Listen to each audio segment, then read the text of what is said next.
Halo semuanya, kenalin nama gue Muhammad Wendesari Putra dari kelompok 6 paralel 2. Jadi hari ini gue bakal ngejelasin serangkaian kegiatan di TP2BA.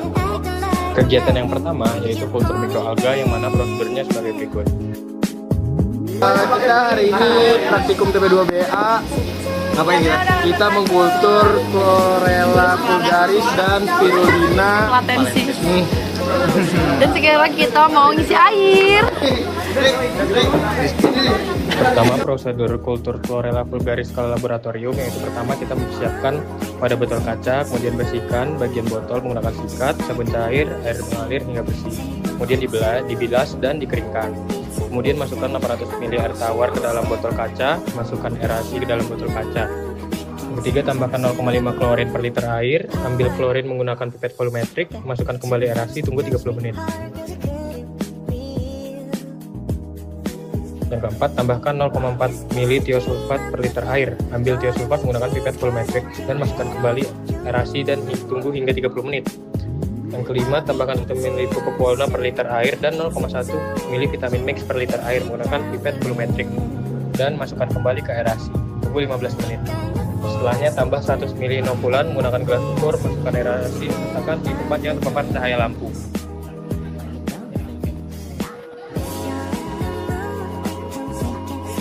Kalau sudah diberikan Chlorella atau Spirulina, ditutup.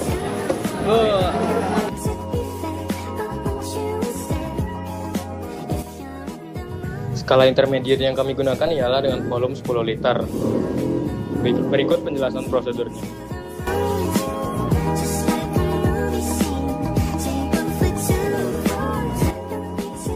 Prosedur skala intermediate yang pertama yaitu mempersiapkan galon, bersihkan bagian dalam galon menggunakan sikat, sabun cair, dan air mengalir hingga bersih, kemudian dibilas dan dikeringkan. Yang kedua, masukkan 9 liter air tawar ke dalam galon, masukkan aerasi ke dalam galon. Yang ketiga, tambahkan 50 ml klorin, ambil klorinnya menggunakan pipet volumetrik, masukkan kembali aerasi dan tunggu 30 menit. Yang keempat, tambahkan 40 ml tiosulfat, ambil tiosulfat dengan pipet volumetrik dan masukkan kembali aerasi dan tunggu lagi 30 menit. Yang kelima, tambahkan 10 ml pupuk walna dan 1 ml vitamin mix menggunakan pipet volumetrik dan masukkan kembali aerasinya, tunggu lagi 15 menit.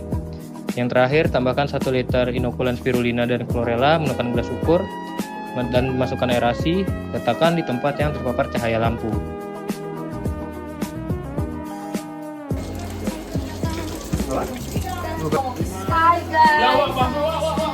Assalamualaikum.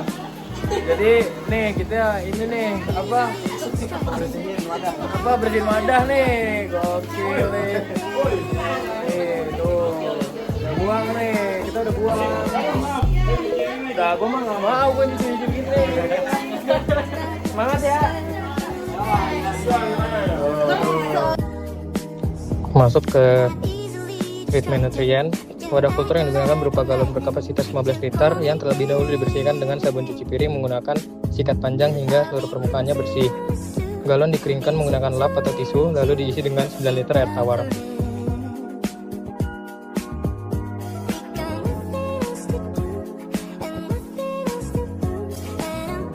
Larutan klorin sebanyak 5 ml ditambahkan ke dalam air dan dihomogenkan dengan bantuan aerasi selama 30 menit. Air tersebut nantinya akan ditambahkan natrium sulfat sebanyak 40 ml. Kemudian didiamkan selama 30 menit hingga larutan tercampur secara merata. Tahap berikutnya yaitu pemberian pupuk dengan komposisi yang berbeda pada setiap perlakuan. Pencampuran nutrien dilakukan dengan menggunakan aerasi selama 5 menit hingga larutan menjadi homogen. Pengamatan kultur dilakukan pada hari ke-0 dan hari ke-6 menggunakan mikroskop.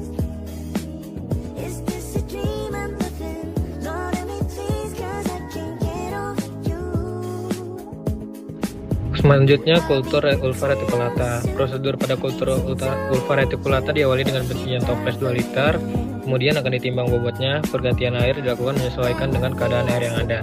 Air yang sudah banyak talus bertaburan harus segera diganti air karena untuk menjaga pertumbuhan dari ulva reticulata itu tersebut.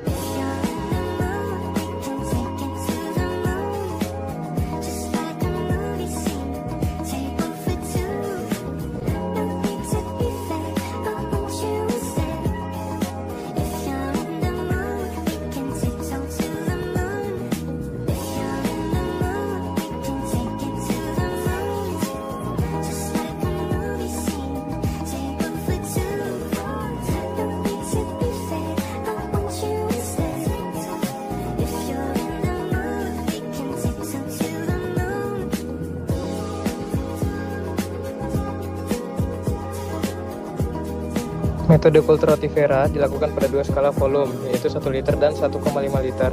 Kultur 1 liter dimulai dengan menyiapkan dan membersihkan toples sebagai wadah kultur. Rotifera sebanyak 600 ml dimasukkan ke dalam toples. Salinitas nanokloropsis diukur lalu disesuaikan dengan salinitas rotifera sebesar 28 ppt. Nanokloropsis sebanyak 400 ml ditambah ke dalam toples sebagai pakan alami rotifera. Aerasi diberikan untuk menjaga ketersediaan oksigen dan membantu sirkulasi media kultur. Pertumbuhan rotifera diamati secara berkala untuk melihat perkembangan populasinya selama pemeliharaan.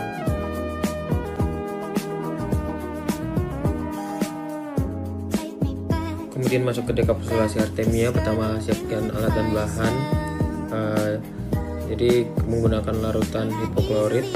Jadi hasil perendaman disaring dengan saringan artemia. Kemudian sisanya dimasukkan ke dalam larutan hipoklorit dan dilakukan pengadukan selama 1 menit.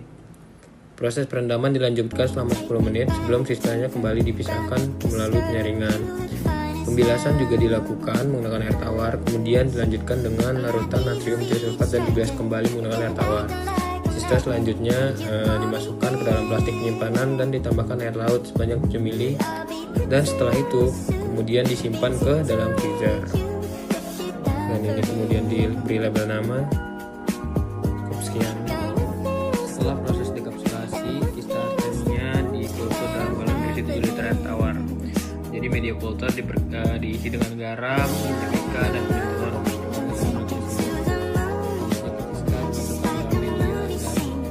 Diberi aerasi secara terus-menerus.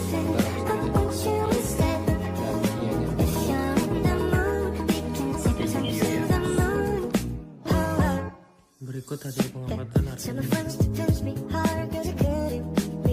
Selanjutnya masuk ke rekultur nanokloropsis. Langkah pertama yang dilakukan yaitu bersihkan galon yang diisi dengan air laut sebanyak 2 liter dan ditambahkan klorin sebanyak 0,5 tiosulfat sebanyak 4 ml per liter. Kemudian ditunggu 15 menit dan ditambahkan pupuk. Step selanjutnya dipasangkan aerasi agar air teraduk secara merata dan diberi inokulan nanokloropsis sebanyak 20%.